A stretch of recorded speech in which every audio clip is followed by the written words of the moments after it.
الحمد لله رب العالمين.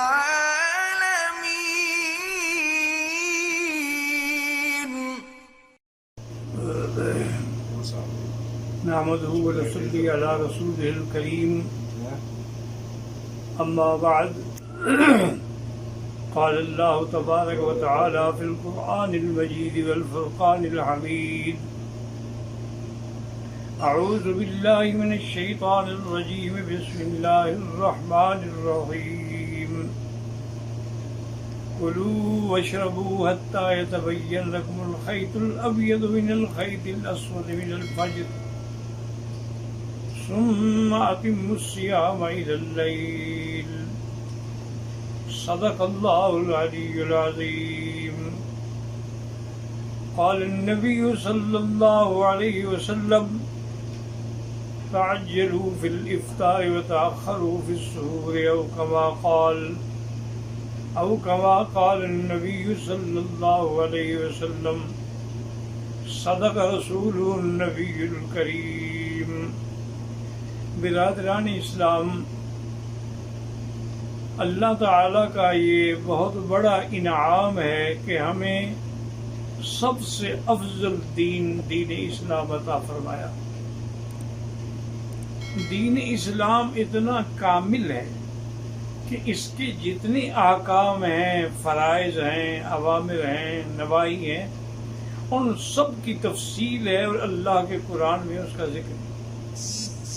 اور اگر بعض چیزوں کا اجمال ہے تو اس کی تفصیل جو ہے وہ سرکار دو عالم صلی اللہ علیہ وسلم کی زبان مبارک سے. یہ ایسا نہیں ہے جیسے کہ ہمارے یہاں ہندو بھی روزے رکھتے ہیں، جوگی بھی روزے رکھتے ہیں، سادھو بھی روزے رکھتے ہیں، بدھ مت بھی روزے رکھتے ہیں، یہودی بھی روزے رکھتے ہیں، عیسائی بھی روزے رکھتے ہیں، لیکن ان کے پاس بھی دلیل نہیں ہوتی. یہ نعمت صرف ہمیں ملی ہے کہ اگر اللہ نے ہمیں حج کا حکم دیا تو قرآن میں دلیل ہے کہ للہ علی الناس حج البیت من استطاع الیہ سبیلا. اسی طرح دلیل ہے کہ وَأَذِّن فِي النَّاسِ بِالْحَجِّ يَأْتُوكَ رِجَالًا وَعَلَىٰ كُلِّ ضَامِرٍ مِّن كُلِّ فَجٍّ عَمِيقٍ. اگر اللہ نے طواف کا مسئلہ ہے تو طواف کے لیے بھی قرآن میں حکم ہے کہ وَلْيَطَّوَّفُوا بِالْبَيْتِ الْعَتِيقِ وَإِذْ بَوَّأْنَا لِإِبْرَاهِيمَ مَكَانَ الْبَيْتِ أَلَّا تُشْرِكْ بِي شَيْئًا. اگر ہم صفا مروہ دوڑتے ہیں تو ان میں قرآن میں دلیل ہے کہ إِنَّ الصَّفَا وَالْمَرْوَةَ مِن شَعَائِرِ اللَّهِ فَمَنْ حَجَّ الْبَيْتَ أَوِ اعْتَمَرَ فَلَا جُنَاحَ عَلَيْهِ أَن يَطَّوَّفَ بِهِمَا. اور اگر ہم عرفات جاتے ہیں تو قرآن میں دلیل ہے کہ لا جناح علیکم ان تبتغوا فضلا من ربکم فاذا افضتم من عرفات. اگر ہم مزدلفہ آتے ہیں تو قرآن میں حکم ہے کہ واذکروا اللہ عند المشعر الحرام. اگر اس کے بعد ہم مینا آتے ہیں، مزدلفہ آتے ہیں، تو اس کے لیے بھی قرآن کا حکم ہے کہ اللہ نے قسمیں کھائی ہیں کہ والفجر ولیال العشر والشفع والوتر.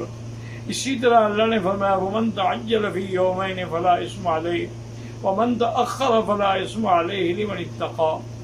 تو اسی لیے آپ روزے کو دیکھ لیں کہ اگر روزے کے بارے میں آپ کو دیکھیں گے تو قرآن میں پہلا حکم تو یہ آیا کہ اللہ نے آپ پر روزہ فرض کیا.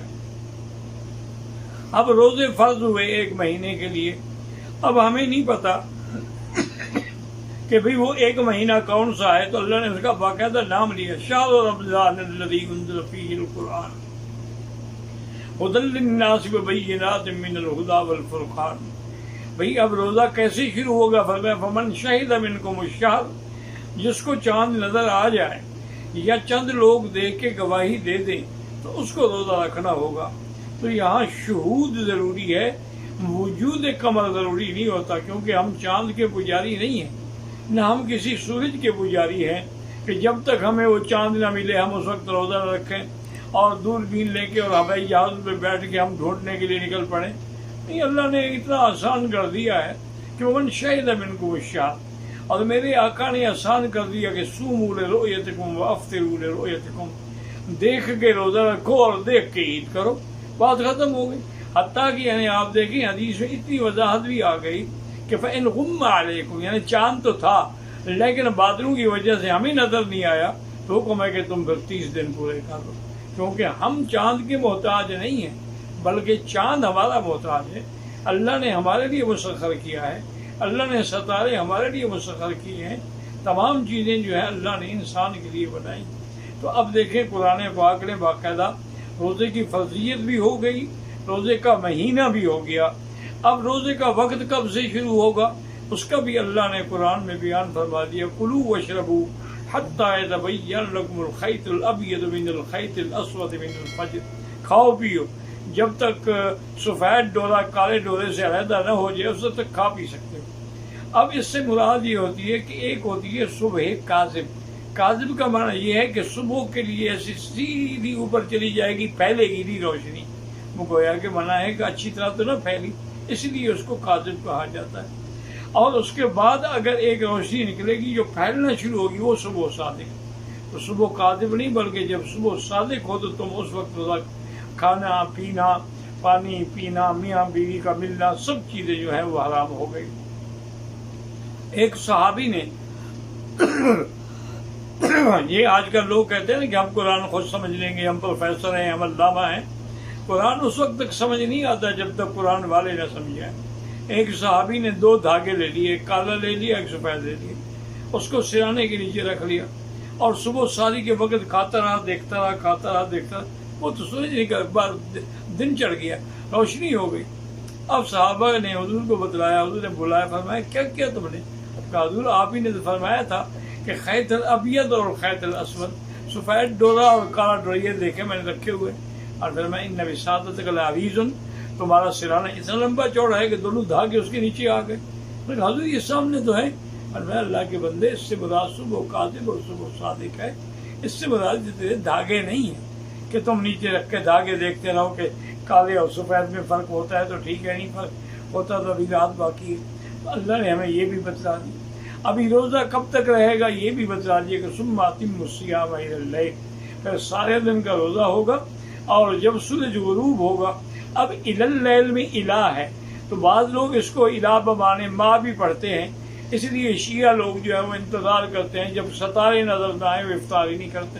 وہ کہتے ہیں جی رات کا کچھ حصہ آئے گا تو ہم افطار کریں گے۔ یہ ان کی غلطی ہے، کیونکہ جب اللہ کے نبی نے فرما دیا میری امت اس وقت تک خیر سے رہے گی جب تک وہ افطار میں تاجیل کرے، جلدی کرے، اور سحری میں دیر کرے۔ اور اسی میں حکمت ہے کہ افطار کے وقت انسان کو انتظار ہوتی ہے، اور سارے دن کا انسان بھوکا پیاسا ہوتا ہے، لیکن سحری کے وقت جو ہے جتنا تاخیر کرے گا اس کو وہ پانی کھانا دن میں فائدہ پہنچائے۔ اور سحری کے بارے میں بھی حضور سے پوچھا گیا، تو آپ نے فرمایا غذا مبارک، سحری ایک بڑی مبارک غذا ہے، چاہے کچھ بھی ہو، کھجور کا ایک دانہ کھا لیں، پانی کا ایک گھونٹ پی لیں۔ اور یہاں ایک مسئلہ یہ بھی سمجھ لیں کہ روزہ رمضان کا اگر ہو اور رات کو آپ نیت نہ کریں تو روزہ نہیں ہوگا۔ صبح کو آپ نیت کریں، نفلی روزے میں تو ہو جاتا ہے، لیکن رمضان کے روزے میں رات سے نیت ضروری۔ اور نیت کے لیے یہ بھی ضروری نہیں ہے کہ آدمی کہے بصوم غد نویت من شہر رمضان، بلکہ رات کو آپ کا ارادہ یار میں کل روزہ رکھنا ہے، بس نیت ہو گئی۔ ساری کھا رہے ہو، مقصد ہے کہ ساری اسی لیے کھا رہے ہو کہ روزہ رکھنا ہے، بس نیت ہو گئی۔ زبان سے نیت کرنے کی ضرورت نہیں ہوتی، کیونکہ مقام نیت جو ہے وہ دل ہے۔ جب دل میں ہے کہ میں نے کل کا روزہ رکھنا ہے تو پھر وہ روزہ ہو جائے گا۔ اگر آپ نے رات سے نیت نہ کی تو پھر روزہ نہیں ہوگا۔ اور یہ آپ اندازہ کریں کہ پہلے روزہ کتنا مشکل تھا۔ ابتدا کے اندر یہ حکم تھا کہ جب آدمی رات کو آ کے سو جائے تو نیند کے بعد اٹھنے کے بعد پھر اس کو کھانے کی اجازت نہیں تھی، اس کا روزہ شروع ہو جاتا۔ اب صحابہ مزدوری کرنے والے، باغوں میں کام کرنے والے، وہ تراویح پڑھ کے گھر جاتے، نیند آ جاتی۔ اب نیند آ جاتی تو اس کے گھر والے ارمان کرتے رہتے کہ افسوس ہے کہ بیچارہ اب تو کچھ بھی نہیں کھا سکے گا، آج بھی نہ کھایا، اور جب نیند کھلے گی اس وقت روزہ شروع ہو جائے گا۔ تو امت پر یہ بات جو تھی بہت بڑی گہری گزری۔ اور اسی طریقے سے حکم تھا کہ جیسے دن میں روزے کے عالم میں میاں بیوی جماع نہیں کر سکتے، رات کو بھی نہیں کر سکتے۔ تو ایک دن ایک روایت میں ہے کہ حضرت عمر رضی اللہ تعالیٰ عنہ سے غلطی ہوئی، اور ایک روایت میں ہے کہ ایک اور صحابی سے غلطی ہوئی، اور اس نے آگے حضور سے کہا کہ یا رسول اللہ ہلاک تو میں تو ہلاک ہو گیا کہ میں نے رات روزے کے حالت، اس وقت رات میں بھی منع تھا بیوی کا جماع کرنا، میں نے جماع کر لیا، اب میرے بارے میں کیا حکم ہوگا؟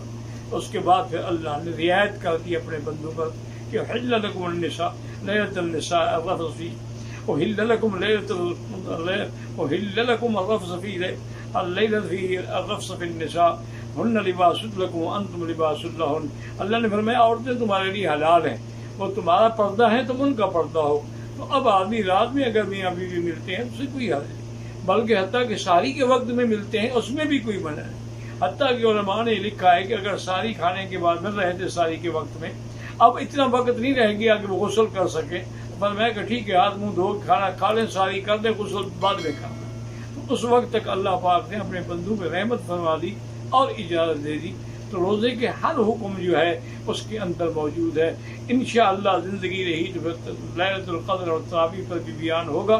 اللہ تبارک و تعالی آپ سب کے روزے قیام سیام قبول فرمائیں. اور من صام رمضان ایمانا و احتسابا غفر له ما تقدم من ذنبه. اللہ ہمیں ان لوگوں میں شمار کر لیں جن کے گناہ بخشے جاتے ہیں، جن پر رحمتوں کے دریا بہائے جاتے ہیں.